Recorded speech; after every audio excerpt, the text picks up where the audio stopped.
this was the last thing we did, the acceleration profile. Everyone should keep the cams on.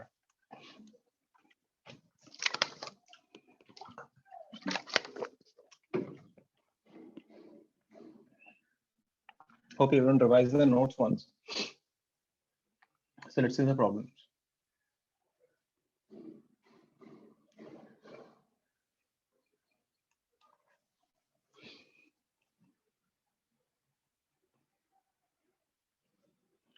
A vehicle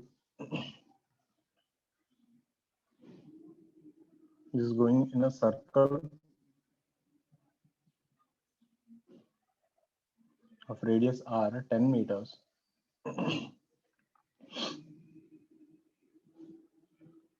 with a tangential acceleration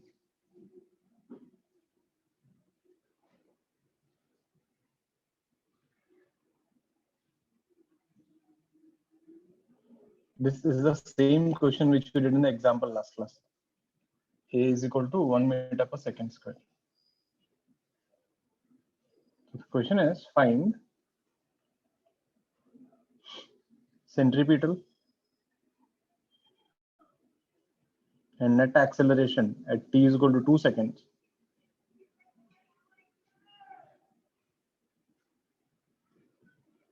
So after 2 seconds, what will be the centripetal acceleration?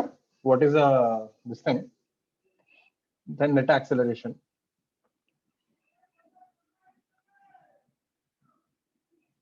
Angle made by a net with velocity. So what is the angle between the velocity vector and the acceleration vector at t is equal to 3 seconds?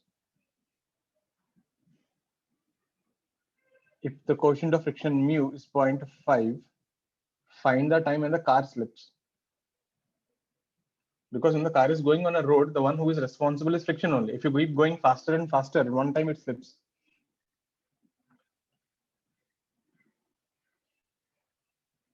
Initially, the car is at rest.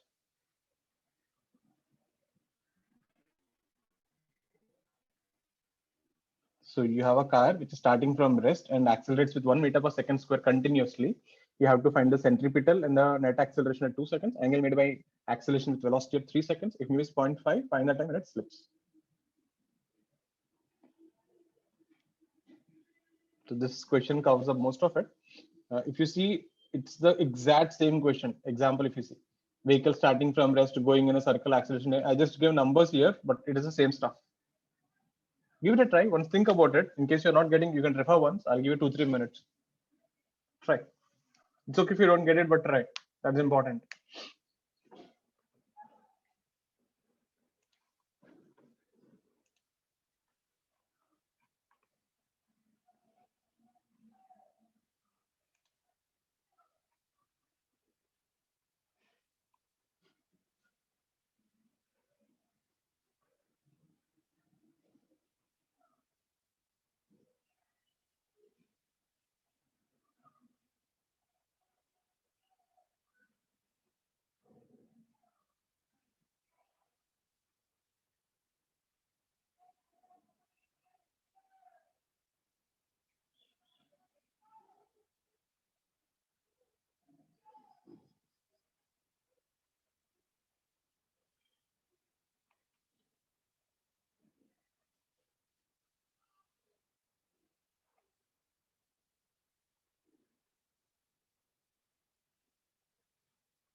Let me show you. See. Basically, whenever you get this kind of questions, right, it always starts with this thing. First, you need to find the velocity. We know v is u plus at. Now, see, the car is going in a circle.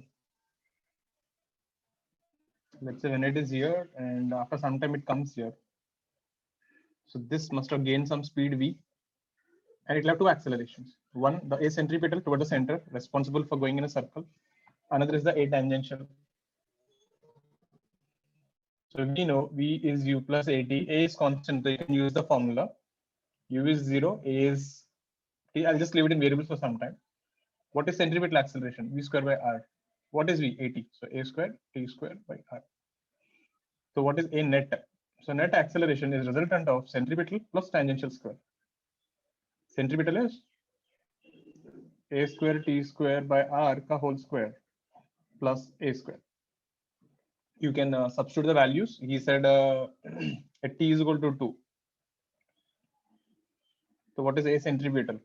A is 1, t is 2 square by r is 10, so 0.4 meters. What is a net? Root over, that is 0.4 square plus 1 square. So that's root over 1.16. That's your net acceleration. Next time he is asking about the angle. Now the resultant will be somewhere in the middle. He is asking angle between the net acceleration and velocity. That is this angle. So we know tan alpha is the opposite side, that is a centripetal by a tangential.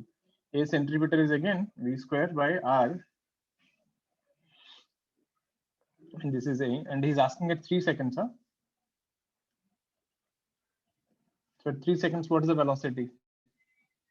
A square, 3 square, r is 10, and 1 a gets cancelled. That's 0.9.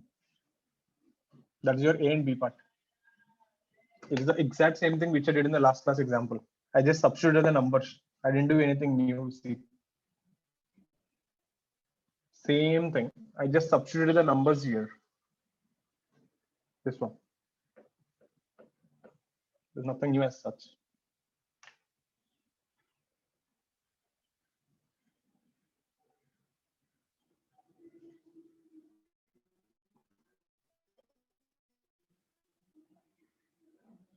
It's lagging, I guess.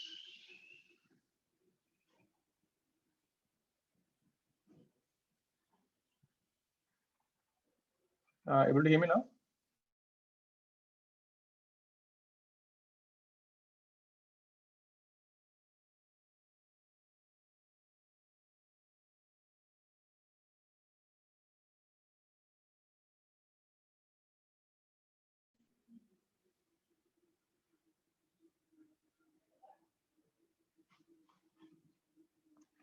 Still, there's a third part. If mu is 0.5, when will the car slip?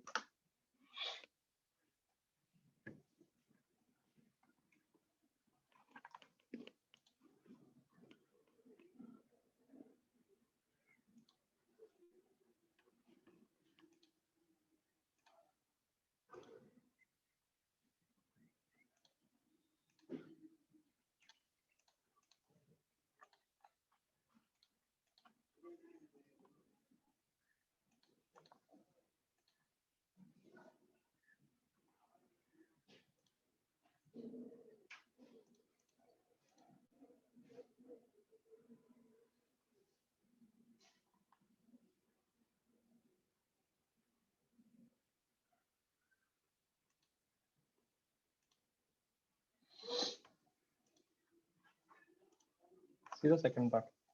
Copied this page.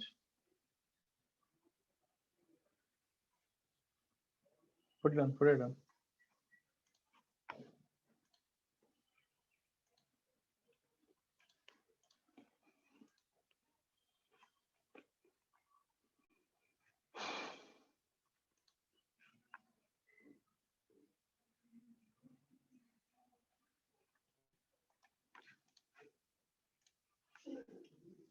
See the third part.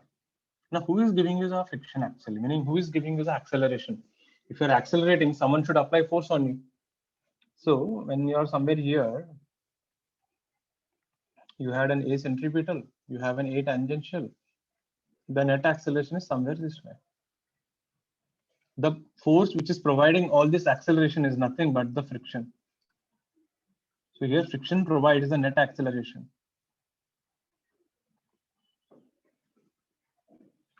So remember that always, whenever there's an acceleration, someone has to give it. You won't get acceleration just like that. That means friction is equal to m into A net. But I also know friction is less than equal to mu n. This comes from friction chapter.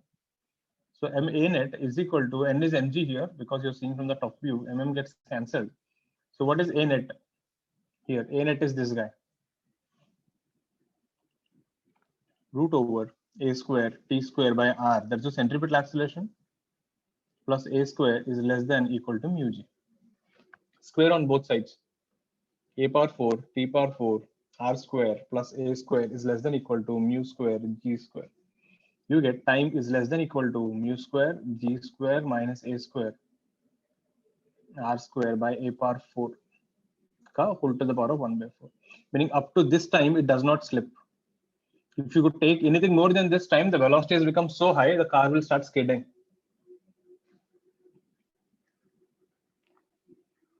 Now, the question looks little, dangerous, but actually there is nothing there. F is ma net and less than equal to mu g. You just need to shift everything that side.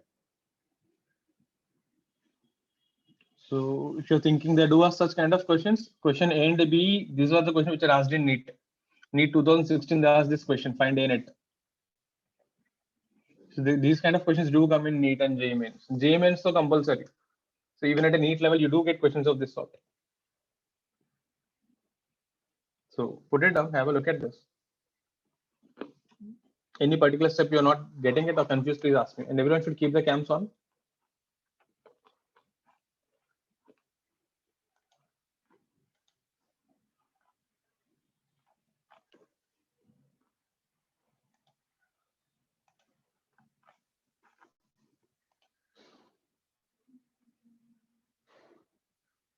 Put it up.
Copied.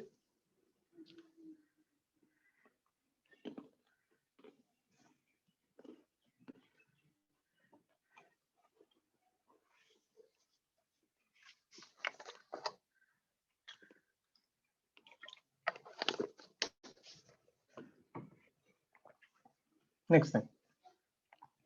Let's see similar question, but small difference.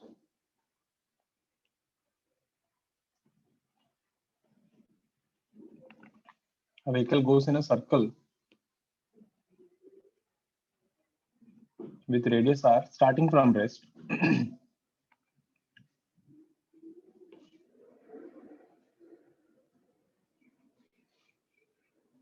With tangential acceleration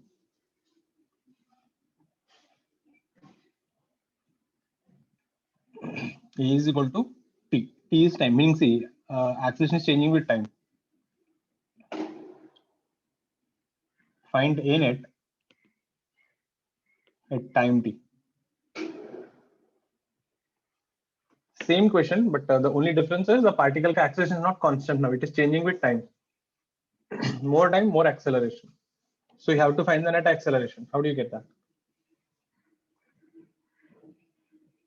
In the previous question, acceleration was constant. In this question, acceleration is changing. There is only a difference. You're starting from rest.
See.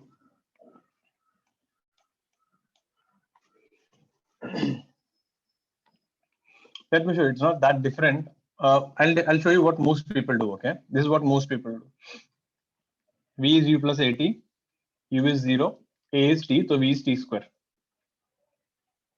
Can I do this? This is blunder. You can't do this thing because this equations you can use only when acceleration is constant.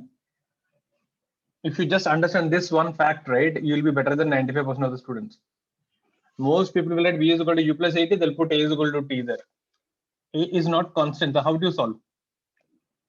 A is equal to t, then we write acceleration is what? dv by dt.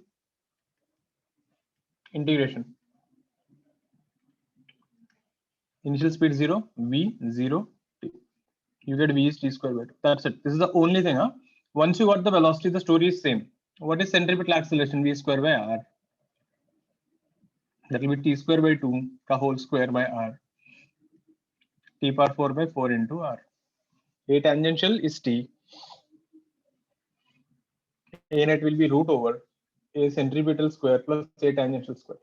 If you see, the only thing that you need to know is you need to find the velocity. Once you get the velocity, you'll get the centripetal acceleration. Tangential, you already know. Just square them and add them.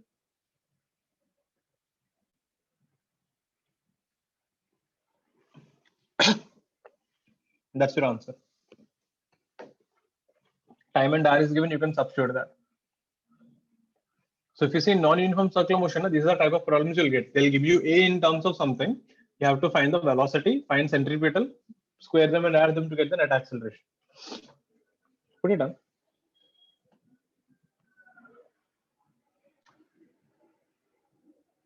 If you see, calculus literally comes in each and every chapter. So, but again, it's not really a hi-fi, integrations and differentiation.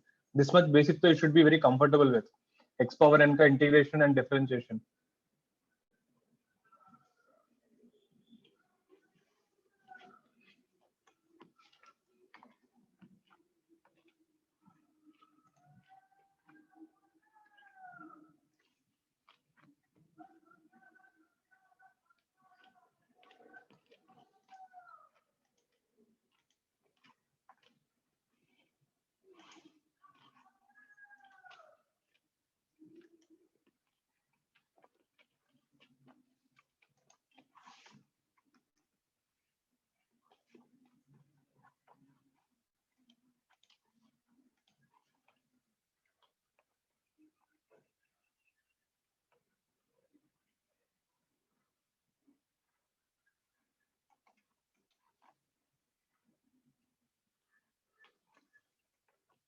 Done.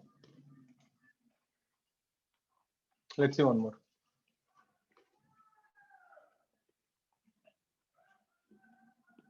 Similar question. A particle goes in a circle of radius r.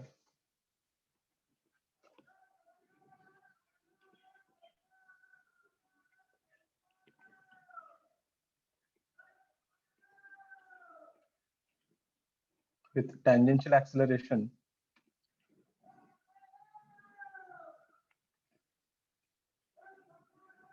equal to centripetal acceleration. So it's a particle is going in a pretty weird way, such that the tangential acceleration every instant is equal to centripetal acceleration.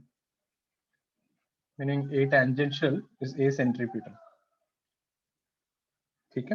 And the initial speed is u.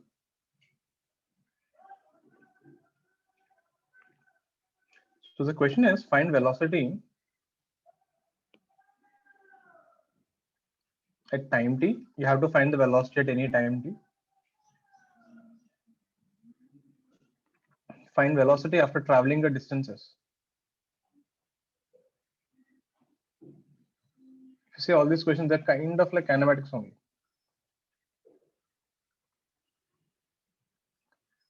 Again, particle is going in a circle of radius r, initial speed u. The particle ka motion is such that the tangential acceleration is equal to centripetal acceleration. To find the velocity at time t and find the velocity after traveling distances. Try.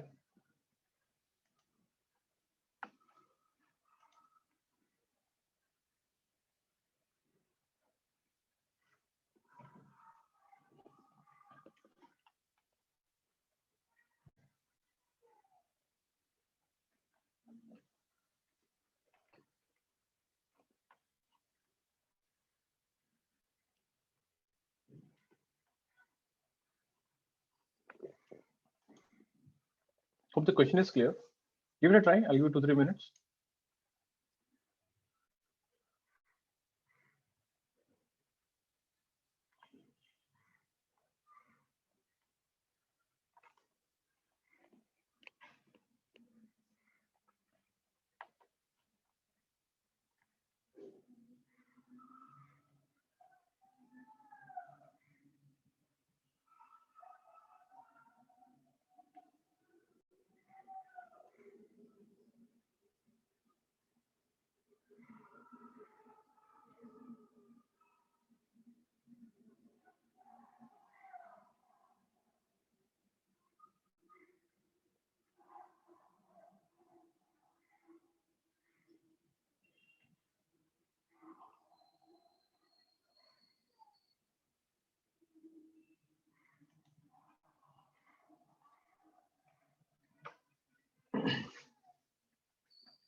How do you start?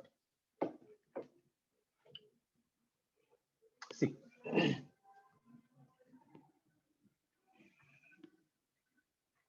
We know that a centripetal is equal to a tangential given. So what's a centripetal here? V square by r. A tangential is a, which is dv by dt. How to know which one to use? See, first of all, why are you using this? Why are you not using the standard equation? Because you said a tangential is a centripetal, that means acceleration is changing. Because every time velocity changes, a centripetal will change. If a centripetal changes, a tangential will change. So one thing is for sure, a is not constant. Now, then I write here dv by v square is equal to dt by r. Now, if you integrate on both sides,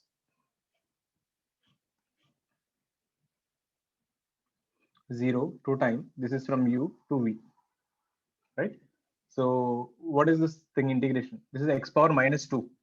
So v power minus 2 plus 1 by minus 2 plus 1 limits u to v is equal to t by r. So this thing comes out to be minus of 1 by v limits u to v is t by r. So you can write 1 by minus v plus 1 by u is time by radius. So the 1 by velocity is given by 1 by u minus t by r. This is the velocity as function of time t. You can just reverse it, but fine, you can leave it like this. This is the first part. If you see again, x power n integration, x power n dx is x power n plus 1 by n plus 1. Here it is n is minus 2 here. 1 by v square now. Put it on next one. You have to find the now velocity as a function of distance. Remember, acceleration has two formulas, dv by dt or v dv by ds. Which one to use? See the question, what is being asked. If you're asking velocity as function of time, use dv by dt. If they're asking you velocity as a function of distance, use v dv by ds. So depending on what is being asked, you can change the formula accordingly. Try the second one, I'll give you a minute more. Now take a is v dv by ds and integrate.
See.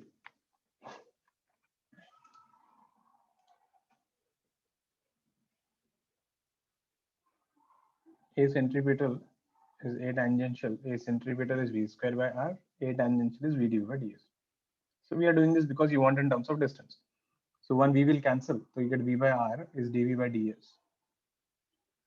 You get dv by V is equal to ds by R. Integral limits u to V, this is 0 to s.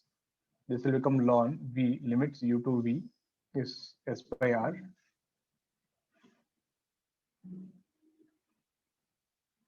This is ln V minus ln u is s by R. That becomes ln V by u s by R. So V will be u into e to the power of s by R. So exactly how did I get this thing? First thing, you should know dx by ax ka integral is ln x. That's a ln ka integral. Next thing, when you say ln, ln is nothing but logarithm only to the base e is called ln. What is this e? Hope you remember. E is the 2.713. Just like pi, it's also a number. And in logarithms, if you have ln a plus ln b, it is ln ab. If you have ln a minus ln b, you get ln a by b. It divides. And if someone gives you like this, log, ln a to the base e, that is b, you can shift this e this side, it will become a is e power b. That's how actually logarithms were derived. That base, whatever you have, is actually the to the power of b, that is a. So that's what we did here. In this step, if you see that v by u becomes e power s by r, and u goes again that side. So you should have at least this much idea about the basic logarithms: ln a plus b, ln a minus b, and ln a is equal to b is a is e power b. If you know this much, it is sufficient actually. In case you don't know, put it down, have a look at it. You're confused anywhere, anything, please ask me. So if you see in non-uniform circular motion, these are the type of problems you can expect. You know, A is constant, A is changing. So no matter what you do, use kinematics to find velocity. Once you get velocity, you'll get centripetal, A tangential, finish it off. Put it down.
Copied. So 1 second. Yeah.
Let's see.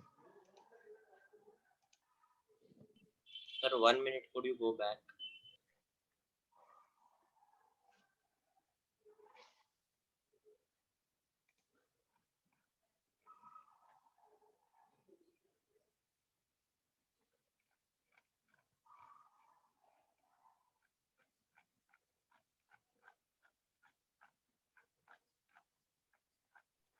And The next part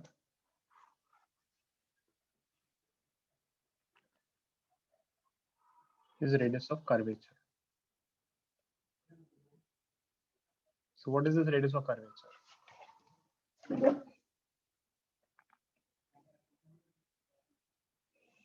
A curve can be constructed. So if you want to construct some random curve or something,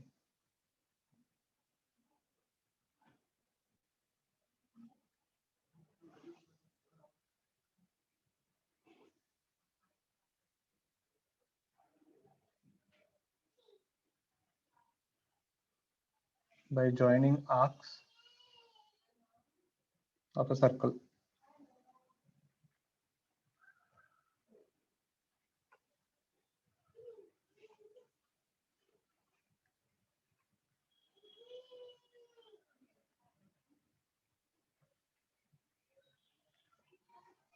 The radius of the arcs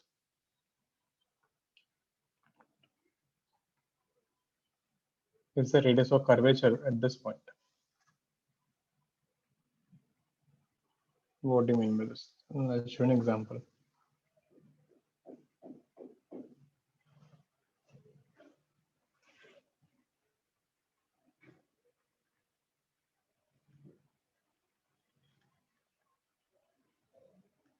Now, let's say you got a road like this. You know, this Imagica ka, if you go the ride, you have a track like this. What happens here now? Not only this thing, you know, when you construct a metro also, how do these people construct these metros? When you want to make a curve or something, you just can't go and build a random curve. So what these people do at this point, right? They treat this as a part of a circle, meaning this part actually belongs to this circle. You don't have a full circle there. Only that part of the road can be treated as a particle of, you know, this circle. For example, when you're here, it's like this. Here, it's like this. Here, it's like this.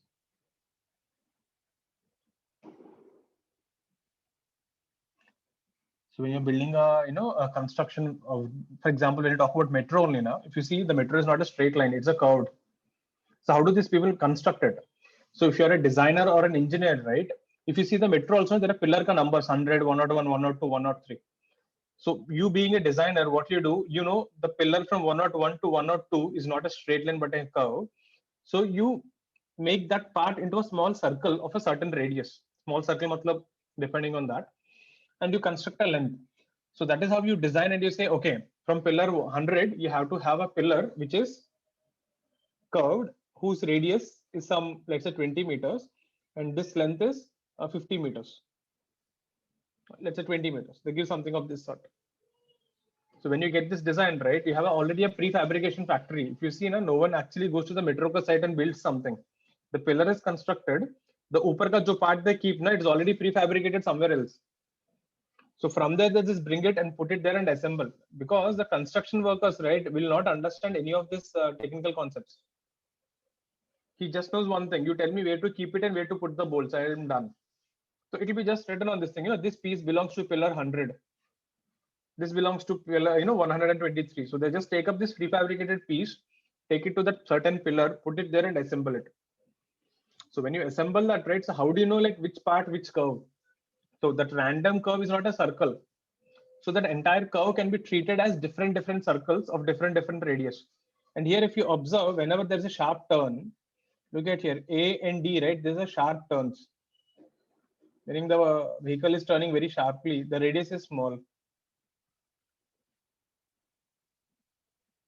If you see B and C, these are large turns. So here the radius is big. So whenever the turn is, quite sharp, you will have a very small radius.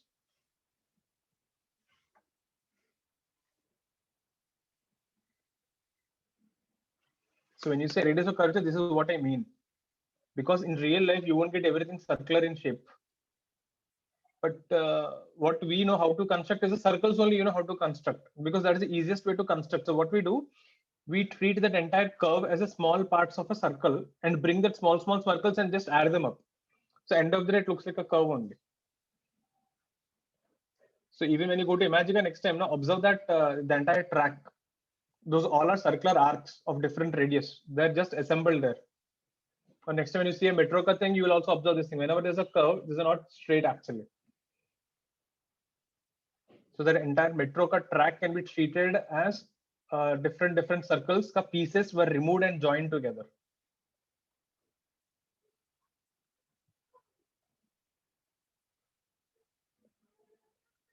Put this down.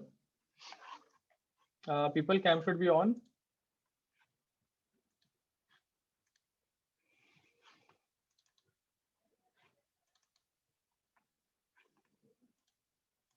I uploaded, all the video lectures of so far in the group in the YouTube channel, so you can have a look at it up to last class. Friction ka one lecture was missing. The first lecture, I couldn't find the video. I don't know what happened to it. But remaining all the stuff is there. So in case someone wants to refer, you can go through that. Whatever I'm teaching you today will be there for tomorrow Sunday exam.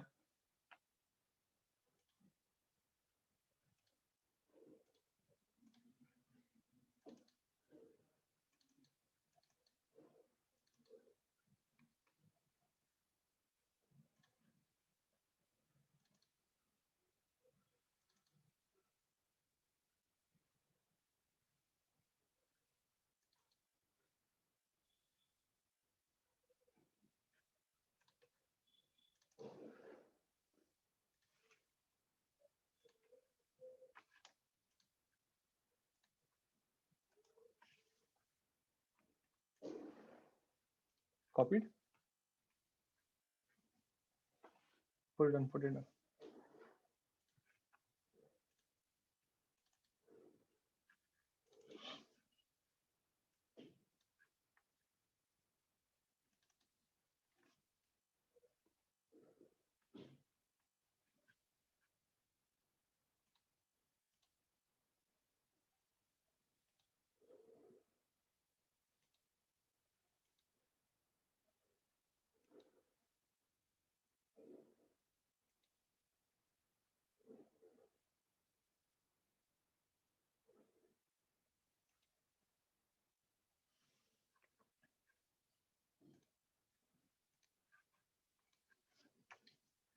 Next thing. So how do you calculate this radius of curvature then? We already know the formula. We know the centripetal acceleration is v square by r, no? So this r is the radius of curvature.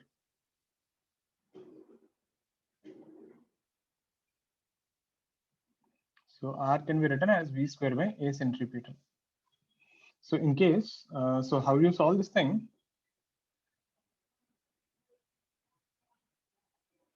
Acceleration is resolved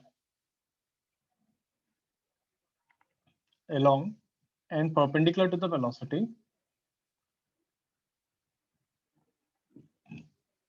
and the radius of curvature is given by v square by a perpendicular. Let me show you with an example. So this itself is a question. So you have a body with velocity v and you have an acceleration a with an angle theta. So when you resolve this into forces, you get velocity v, and this will be a cos theta, which is your a perpendicular, which is also a centripetal. Remember, a centripetal is perpendicular to velocity. And this is a sine theta, which is your a tangential. So acceleration along the velocity is the tangential. The one which is perpendicular is the centripetal.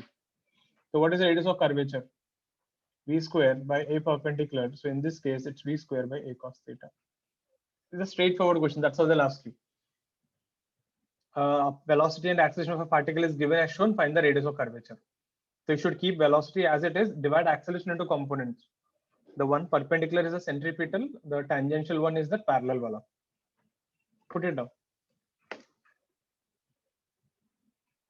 Let me show you a few more examples.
So let me show you one more example.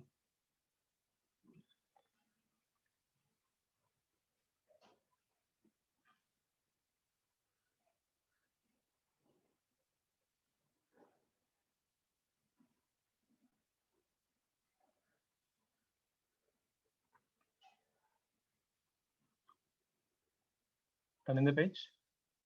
Next thing. Question will be like this also. A particle is projected with u and theta.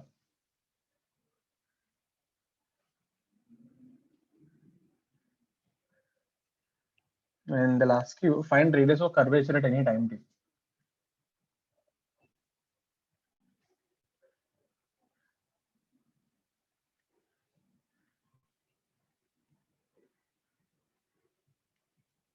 Now, exactly what do you mean by this thing? See, when you throw a particle, no?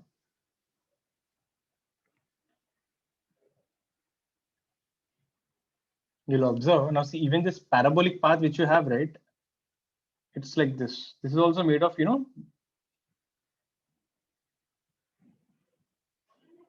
different circles. Yes, sir.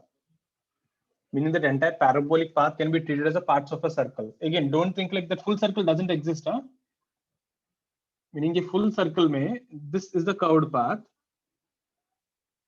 This is a part of this circle. Are you getting it? This circle ka this small part is this assembly. Similarly, this small part is again a different circle ka piece. So you're assembling small, pieces of different circles into the parabola, because the entire parabola is not a single circle. So when I draw a circle like this, don't assume like, I'm putting a full circle there. Only this circle ka small piece is added here. Yes, sir.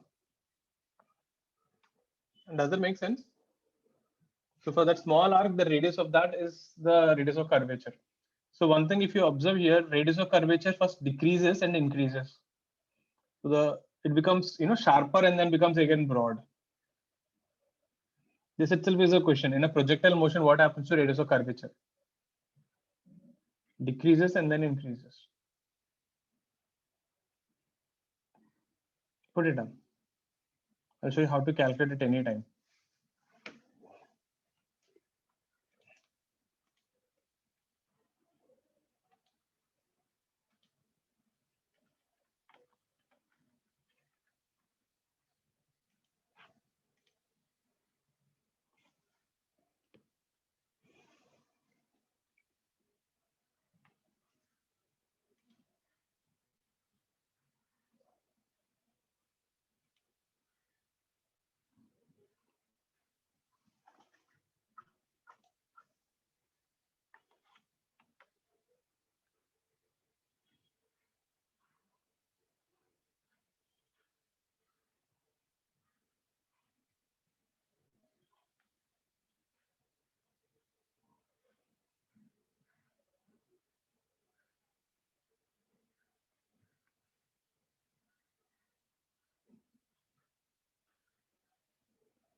Right, next thing.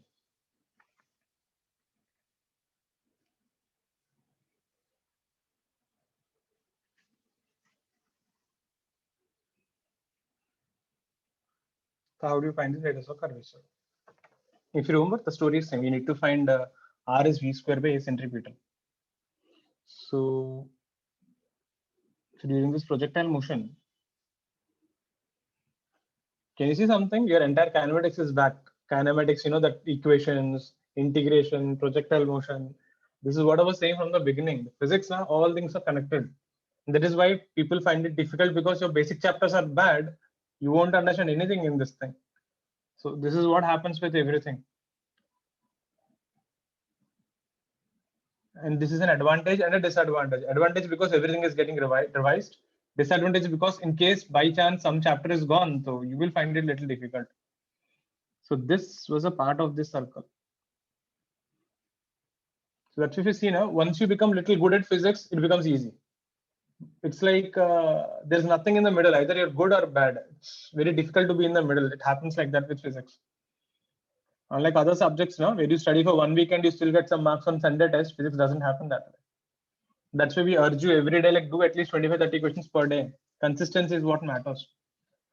So this is how you get the acceleration g. So this is angle alpha. So now if you divide, so this is also alpha. Remember, you have to divide into components. So this will be g cos alpha. This will be g sin alpha. This is how it looks for the velocity. So this is the velocity. This is g cos alpha. This is your perpendicular acceleration, which is acentripetal. Meaning, see, during projectile motion, the gravity itself is behaving like centripetal and tangential. So the gravity here is playing the role of both the accelerations. And this is g sin alpha. So this is your tangential acceleration. So the radius of curvature is given by v square by a centripetal, so which is v square by g cos alpha. And we also know u cos theta is equal to v cos alpha. Hope you remember this thing. Horizontal velocity is constant.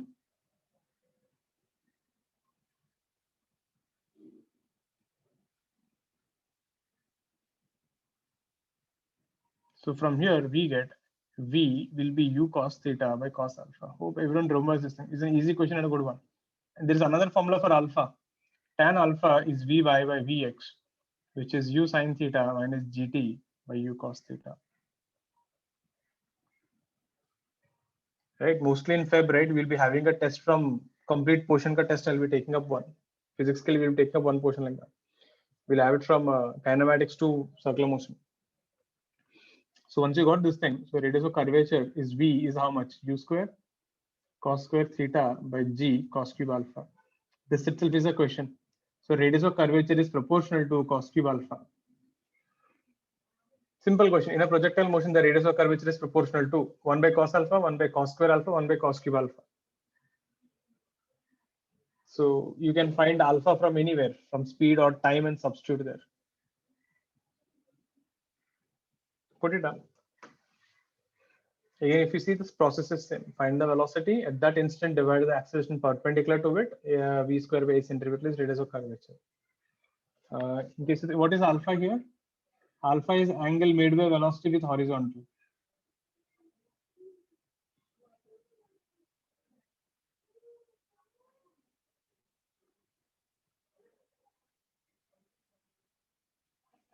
Put it up.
See, you're taking a small break or something. You can switch off your camera for 2-3 minutes. I don't mind.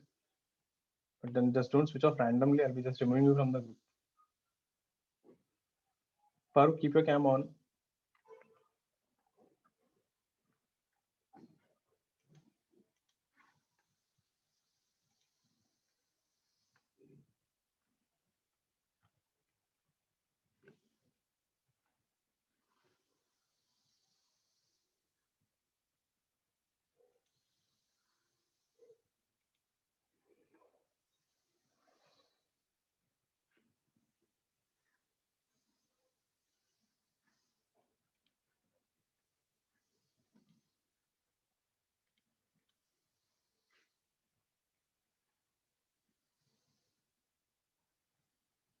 Copied. Finish off.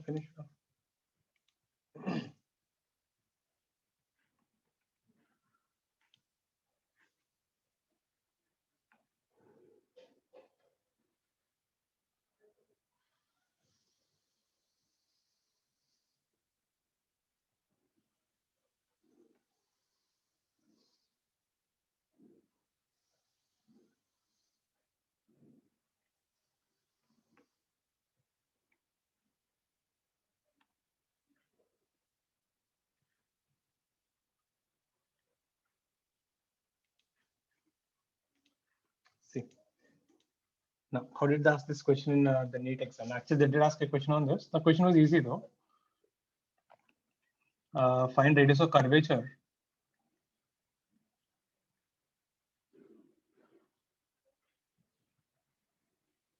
at h max of a projectile motion.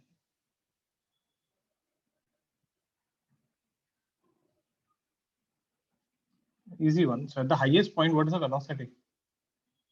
U cos theta. We should know that the highest point of the velocity is U cos theta. And this gravity was deficit is already perpendicular. So the radius of curvature was velocity square by a centripetal. This is the answer. And if you observe at h max, radius of curvature is minimum.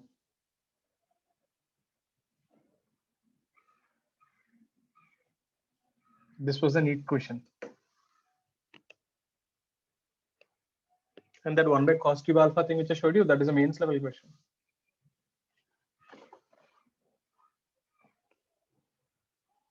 And one thing that I observed right from last 2 years ka 19 and 2020 ka papers, since this JEE mains exam is being conducted almost like 16 times. That is 8 times first time and 8 times second set. The questions are repeating a lot. In in JEE 2020 ka exam, I found at least 3-4 questions which were repeated from previous exams of JEE. The same thing is going to happen with NEET also from your time, because I think from next year, at least mostly this year also, NEET will become online. So even they will give you NEET call also 2 options to write 2 times. And the question bank will be exactly same. So questions might be a little easier because the number of questions are more, but end of the concepts are same. Only difference will be for mains people, they'll ask you find radius of curvature as function of alpha. When alpha is 45, they'll ask you for h max maybe.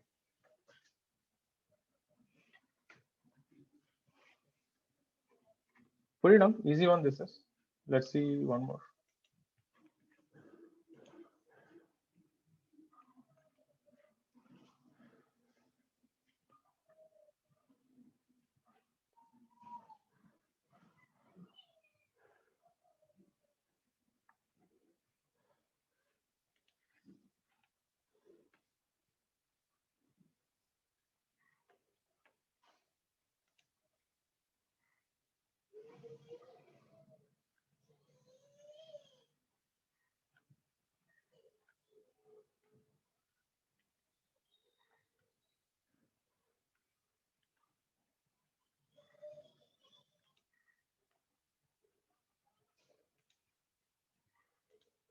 Let's see a question.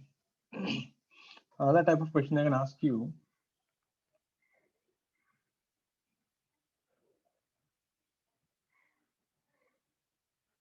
So you got a track like this. You have a vehicle, mass m, going with speed u. So this point is A, B, C, and D. So a vehicle goes on a curved track.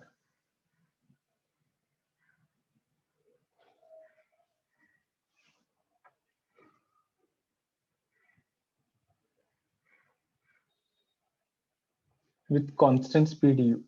The speed is constant.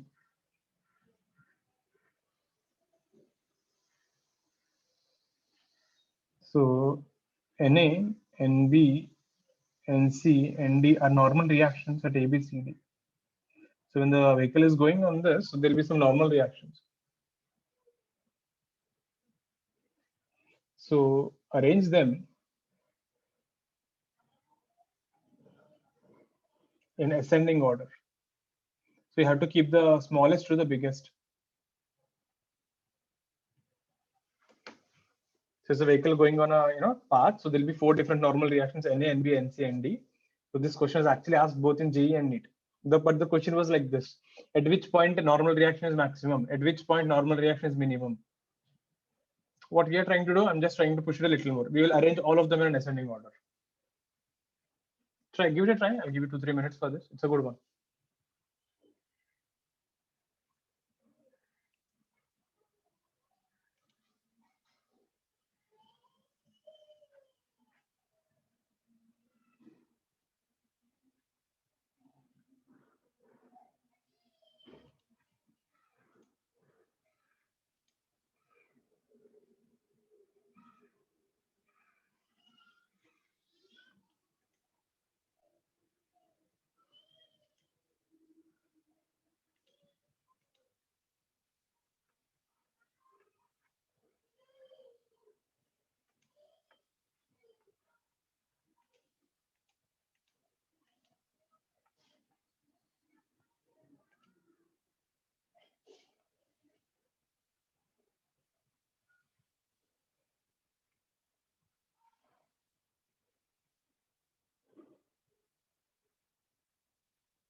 Did anyone figure out where is the maximum at least? Maximum and minimum?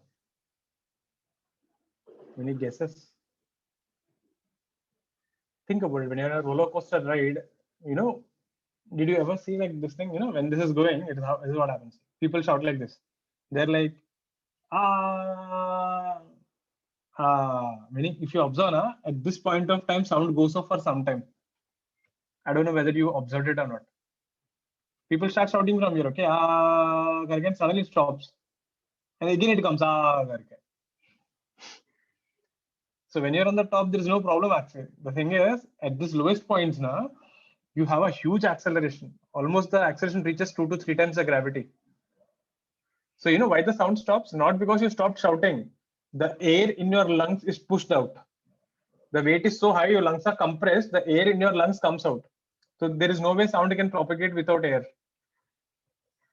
But it happens for a very small time, maybe a 0.1 or 2 seconds, so it doesn't affect you much. So once you come back to this level, again air goes inside. That's why sound comes out again. It's not like, people are shouting till here and suddenly they'll realize, okay, let's stop shouting. You are scared, so you'll be scared throughout the journey. Why will you suddenly stop at the bottom? So next time when you go, observe that. You can hear that people shout and do everything, but once they reach the bottom, the sound goes off for a minute, for a small time. How do we do this thing? See, first let's look at A. Before going that, let's see the radius of curvature. This I gave in the beginning. Sharp turns have small radius. Large turns have big radius. So if you can see the circles, how they are, it's like this. Now, if you look at A ka FBD, now see if I'm asking you to find force, you have to draw A ka FBD. You have your own weight.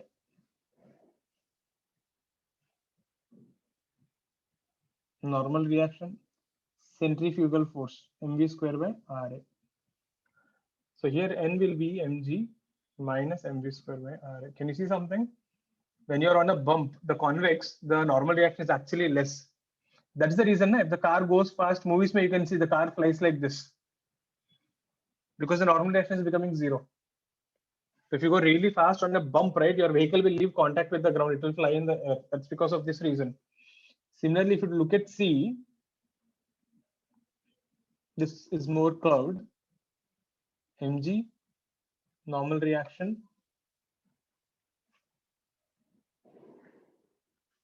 Centrifugal force. Centrifugal force is away from the center. Remember, where is the observer? Observer is sitting in the vehicle.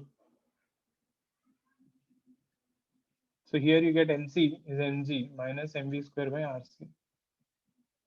Now here we know RC is greater than RA. Therefore, MV square by RC is less than MV square by RA. Does this make sense? Bigger the radius, smaller the value, because it is in the denominator. And here, since it is subtracting, since it is subtracted, bigger the MV square by R, lesser the normal reaction. Does that make sense? Because see now, if R is small, this is big. If this is big, the whole thing will decrease because you're subtracting it. So that means whoever has big centrifugal force will have less normal reaction. So who has more centrifugal force? A, na? Therefore, normal reaction at A is less than normal reaction at C. So there is a higher chance of car flying off at A compared to C. That's why whenever you make roads, you make it little, proper bump. You don't make sharp turns. This is the first part. Put it on. Then we will see for B and D. So among A and C, C will have more normal reaction compared to A.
Next one.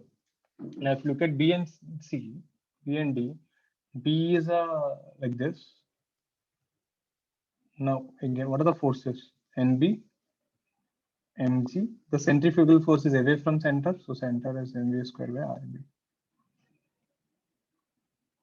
If you look at D, D is also same. nd, mg, mv square by rd. So you will get from here nb will be mg. In case if you see, it adds up here. Unlike the previous case, here the normal reactions, right, are more than normal. This is what I was trying to tell you. So whenever you go through this thing, right, you experience more weight than normal. If the speed is high, you can experience even up to a 2 to 3 times. Mostly in this roller coaster rates, they make sure it doesn't exceed 3. Once you exceed 5 to 6, there's a chance people might faint, and if you exceed 6 to 7, your ribs might break. So things become quite dangerous. Now, one thing, if you observe here, look at this thing. This is plus, this is plus. Here, if you see, it is minus, here it is minus. So one thing I can definitely say that NB and ND are greater than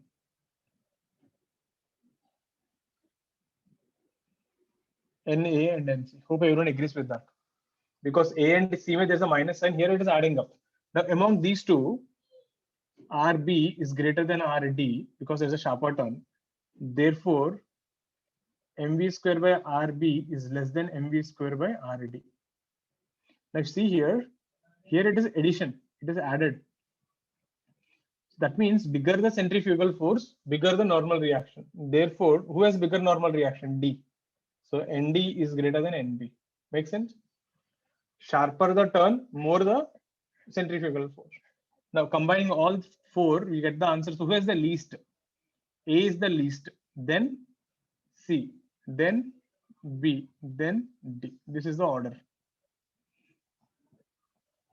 So in the exam, the question was find the point where it is that normal reaction is minimum C.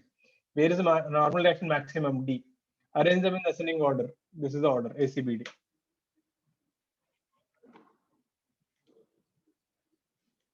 I'm removing people from group.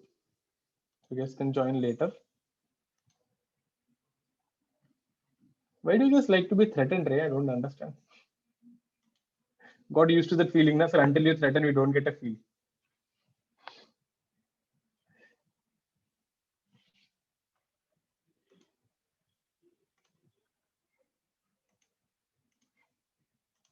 Put it up. This is a good question. This you can expect. Simple reason, because JEE mains this year they're conducting it 4 times. Next year it will be 2 times only. So that'll be a total of 16 papers. Same thing will happen for NEET also, 16 papers. So each paper they have around NEET to almost 45 questions. So that's how much? 16 force 640 plus 80. That's almost like 720 questions. 720 questions every year. Damn, questions will repeat. Now we can guess the questions might come in some paper. Which paper we don't know.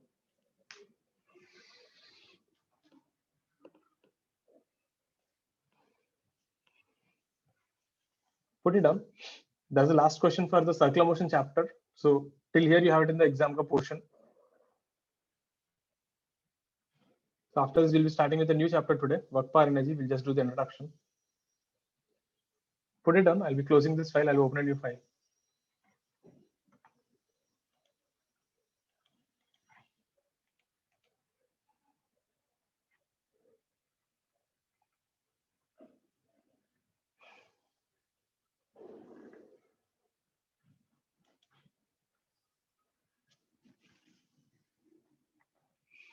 To make sure to finish all the homework which I gave you, that contains all the circular motion questions. If you do that much, I think things should be fallen in place.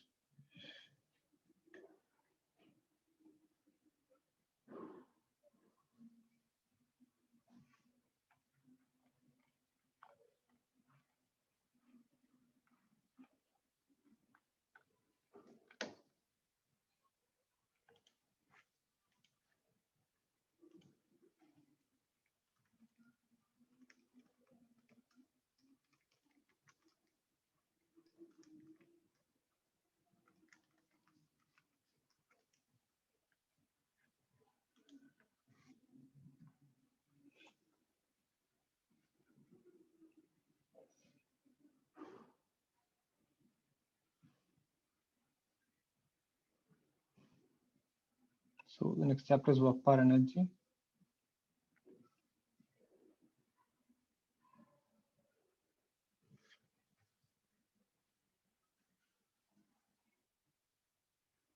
And before directly jumping into the chapter,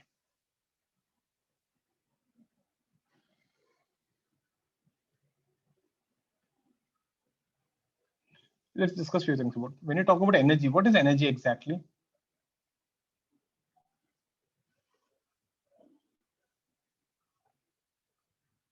the ability to do work, right? That's school ka proper definition. Doesn't make sense, doesn't understand what the hell it is, but fine, gives you marks though. So exactly, again, what is energy then? Actually, very difficult to explain. It's a more intuitive thing. For example, think of it like this: 10,000 years back, when there were cavemen and everything, you didn't have any vocabulary, you don't have any words to, talk and all. Now, every day, what happened? This caveman, right? There's a mountain here and there's a stone. So imagine yourself, so there's a caveman here. What will happen? Every day he comes out of the, cave, and he sees two stones, stone A and stone B. Now, when he sees stone A, he gets scared of the stone because he's scared one day the stone might fall down and might hit him. So he's scared of stone A, but when he sees stone B, he doesn't get scared. But tell me one thing: is he actually scared of the stone? Is he actually scared of the stone? What is he scared of? He's scared of height of the stone, isn't it? He's not scared of stone B. So this thing looks scary. This is not scary. Why is B not scaring him? Because it doesn't have any height. Same way, there's no need to write all this thing.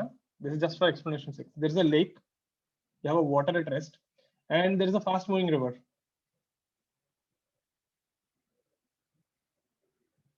So when you see this caveman, again, he gets scared of the river. He's scared, like, if he falls inside, the river will drift him and drag him. He's not scared of the lake. Again, is he scared of the water? What is he scared of? He's scared of the speed of the water. Can you see something there? So if you ask the person, what is it exactly? He will say, Ariyar, the stone on the mountain has something more than the stone on the ground. What exactly? I don't know what it exactly. It has something more. It looks dangerous. The water in the river looks more dangerous than the water in the lake because it is moving. If you think about it, you can't exactly see what is happening, but there's an intuitive feeling it has something more. So we define energy like this. So energy is a quantity. Now, example, what is it exactly? We don't. It's just a quantity possessed by a system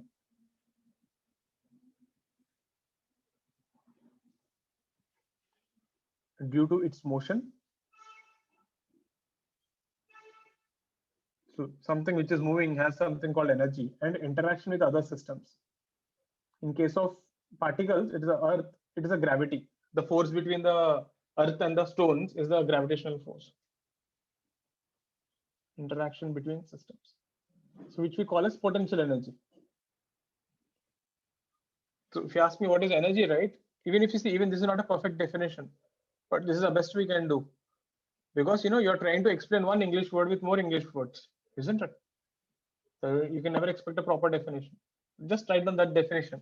Again, you can't write this in an exam, you won't get any marks for this, but always have two types of understanding, one a technical one and one a proper layman and language, so that you understand what you're talking. So yeah, you can write it down. Just put on the statement on diagrams are not required. So if you think about it, energy can be defined like this also. Everything is made of energy. Energy is everywhere. Energy can neither be created nor destroyed. It simply changes from one form to another form. If you replace the word energy here and put the word God, God is everywhere. God can neither be created nor destroyed. God simply changes from one form to another form. If you see, the definition still fits. So when you think about it, maybe what we call as energy and what religious people call as God is not that, might not be that different. Maybe you're talking about the same thing in two different languages. Maybe. That's the whole point, like to figure out like what. So far science, right? We know how things work, but we don't know why they work.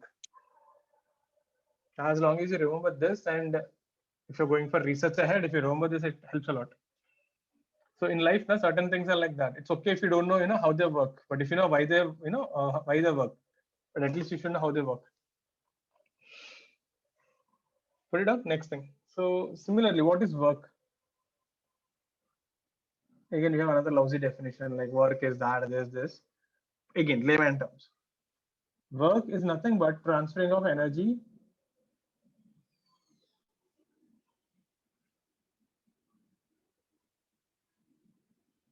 So transferring of energy from one system to another, that's called work.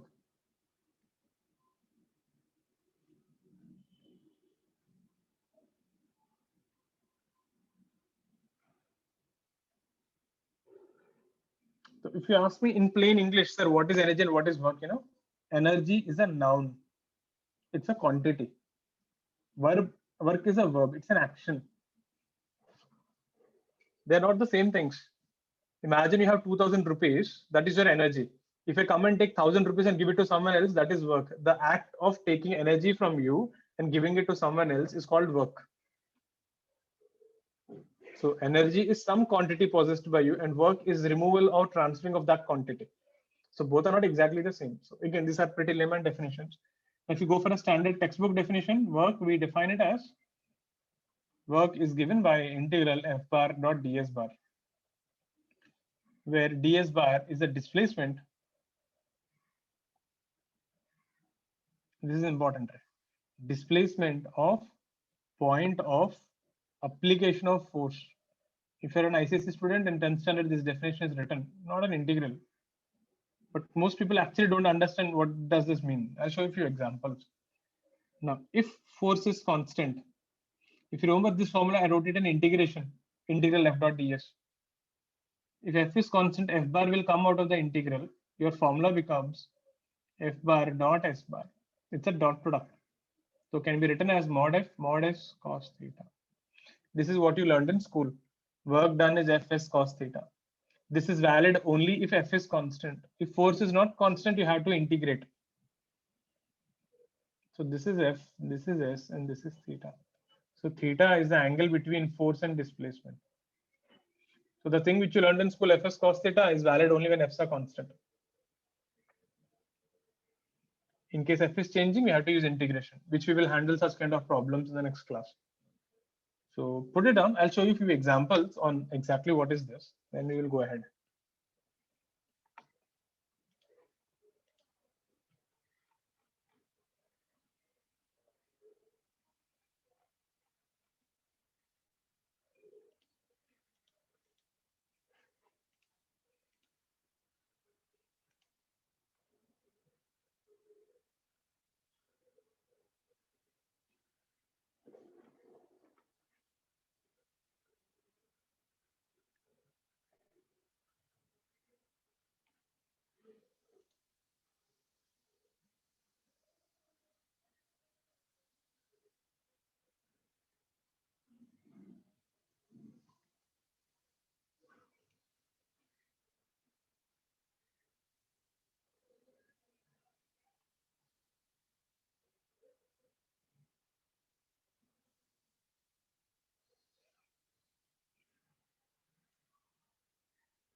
Copied.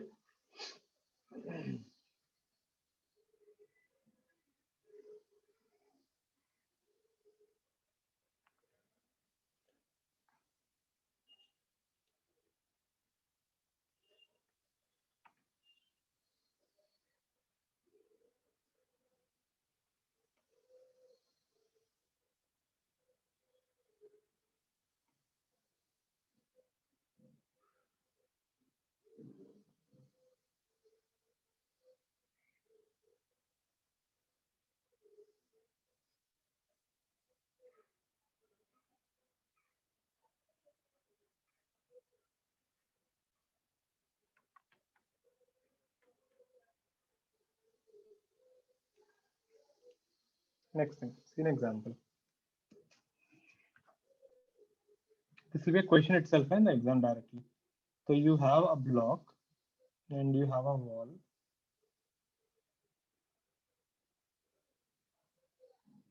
So this is 1 meter and this distance is 1 meter. So there's a point A here and there's a point B here, and someone is applying a force of 10 newtons. So the block hits the wall and gets compressed.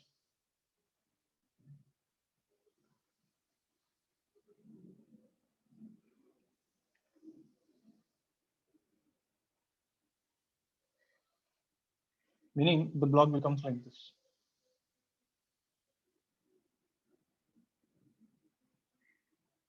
Half meter width. So this is A and this is B and the force F is applied. What is the work done by the force?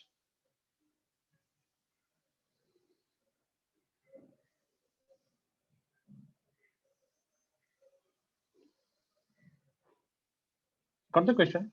Now tell me one thing. What is the displacement of B? How much did B move? Anyone? How much did B move? 1. 1 1 meter. meter, no? How much did A move? 1.5 meter.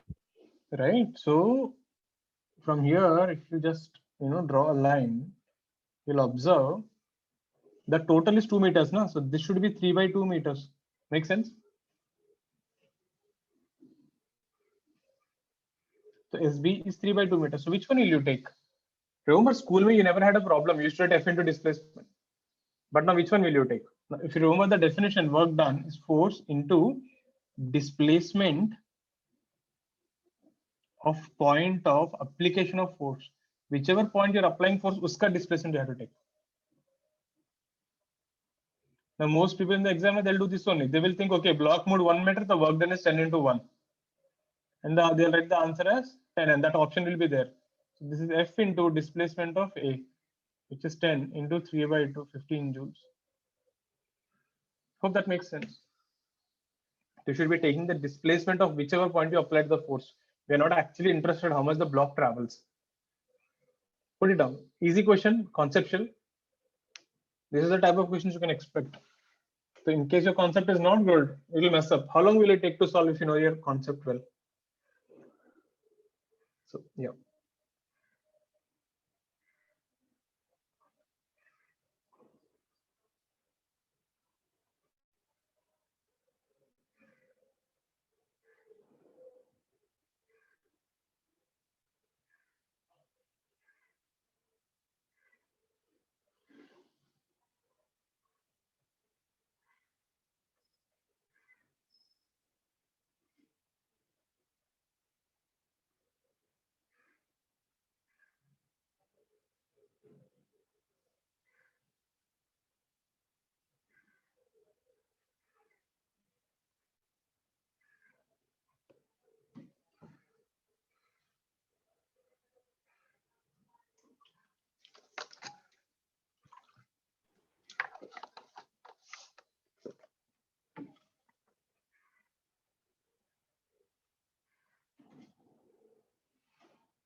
Let's take a few more examples. Next time. You know this chapati ka dough which you take. That's you're holding it.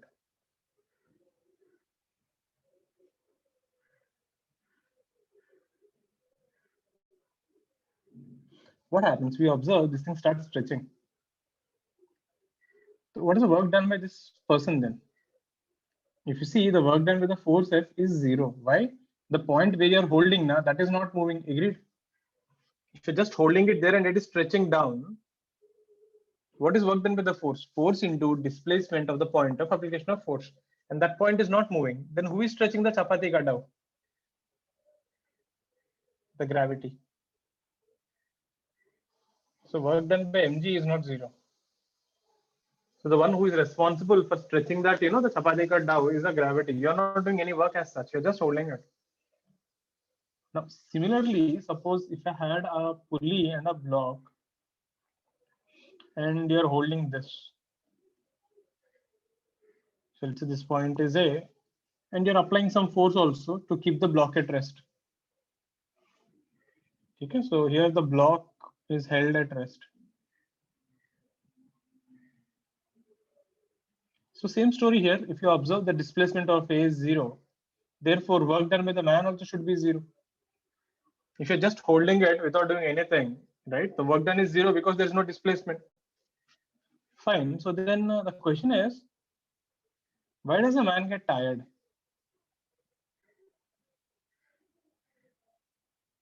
Think about it. If you're just holding it, no displacement, work done 0, why are you getting tired? You can try this thing, take a 10 kg ka books, or bag or something, and just hold it and stand at the same place.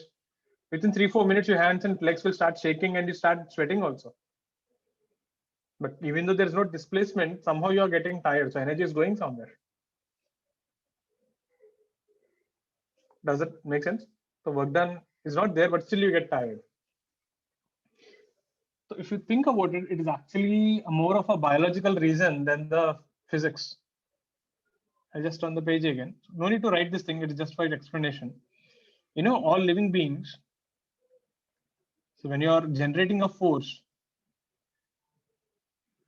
so whenever you want to catch something, tight, or you want to hold something, you do it by compression and elongation of muscles. I'm not using the exact, the technical words. I'm keeping it in layman terms. So your muscles can actually twitch. They compress, elongate continuously. So it's just like twitching. Sometimes, your left eye, your right eye starts blinking. Ever happened? Like that, muscles twitch like that. So this generates the force. So there is an internal displacement. So if your muscles are continuously moving inside, very small displacement, but there is a displacement inside. There is an internal displacement. And therefore, there's a work done.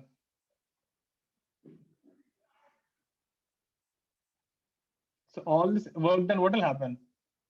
All this work done becomes heat energy. That's why you start sweating.